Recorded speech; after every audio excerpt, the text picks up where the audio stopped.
Nomor satu, anak usia 4 bulan itu sebetulnya secara sensorik dia sudah pinter nih ya, sudah pinter untuk menangkap sinyal ya. Bapaknya datang, ayah pulang, copot, padahal lagi netek. Ya, Pak RT datang, ketok pintu, tok tok tok, assalamualaikum. Ini mau kasih selebaran nih, ya kan, selebaran mau fogging ya, mau ada penyemprotan demam berdarah. Copot, anaknya, Pak RT datang. Akhirnya anaknya nggak fokus. Dan yang dia nenen itu cuman susu bagian awal, ASI bagian awal. ASI bagian awal memang bening, karena isinya memang lebih banyak air, lebih banyak antibodi. Karena lemak itu adanya di ASI bagian akhir. Jadi ibunya nih teteknya belum kempes, anaknya berhenti nyusu, ya udah anaknya nggak naik berat badannya. Betul atau tidak, Dokter Karina ya? Jadi yang paling penting adalah kalau anak sudah mulai bertambah besar, ibunya sudah mulai ingin dagang lagi di warung ya.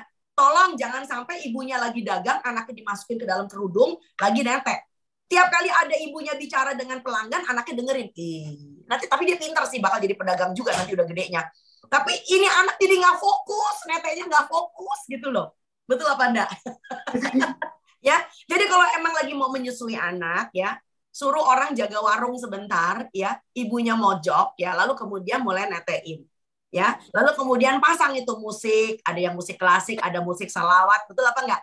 Sampai anaknya tenang, ibunya bahagia. Loh, anaknya ketiduran, enggak apa-apa, pijet payudaranya. Nah, kalau anak ketiduran, pijet payudara supaya air susunya ngalir lagi, betul apa enggak? Ya, dengan ini air susunya ngalir lagi, anaknya ngenyot lagi. Lakukan sampai kedua payudara kosong. Anaknya pasti naik optimal.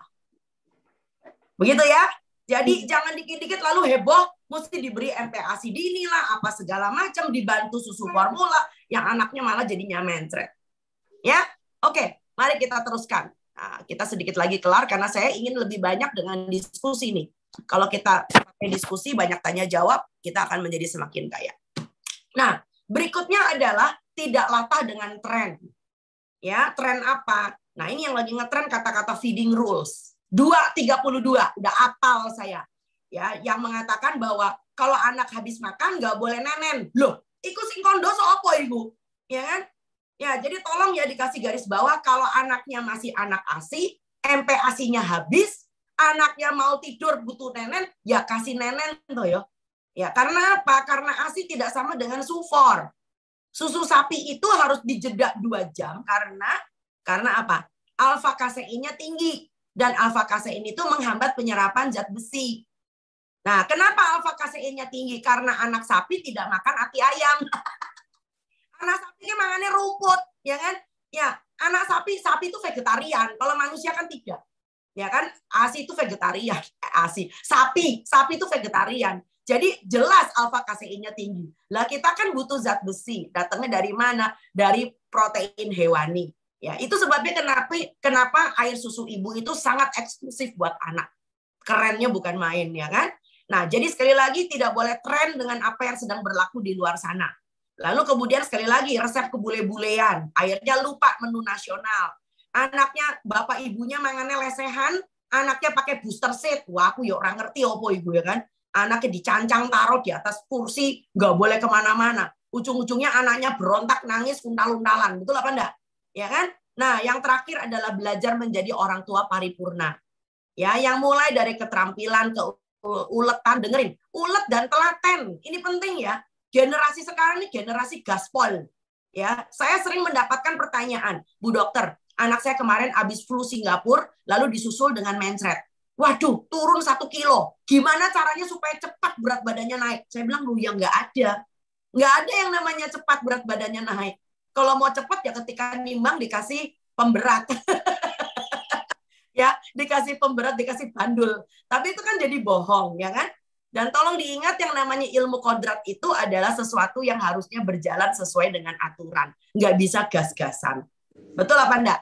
Ya? Betul. Nah, ini yang terakhir gambarnya. Jadi kalau Anda sebagai orang Indonesia baru bisa membuat pilihan publik kalau Anda bisa belajar ya untuk melihat secara alamiah tanah air kita ini tumbuh apa saja sih?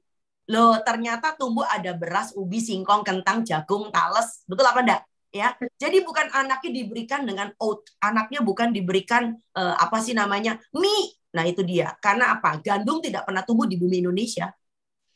Ya, jadi saya sedih banget kalau ada anak Indonesia pagi-pagi sarapannya pizza dan roti. Bukannya tidak boleh ya, Bu ya. Monggo kerso. Tapi tahu nggak kenapa perekonomian kita juga jadi seperti ini? Karena sebagian besar masyarakatnya juga masih makan seperti orang asing di tanah air sendiri. Karena nanti imbasnya kemana-mana. Lalu nurture. Nurture itu artinya apa? Nurture itu artinya bagaimana Anda membesarkan anak, mendidik anak. Karena makan itu bukan cuma sekedar memberi makan secara asupan, tapi juga memberikan apa?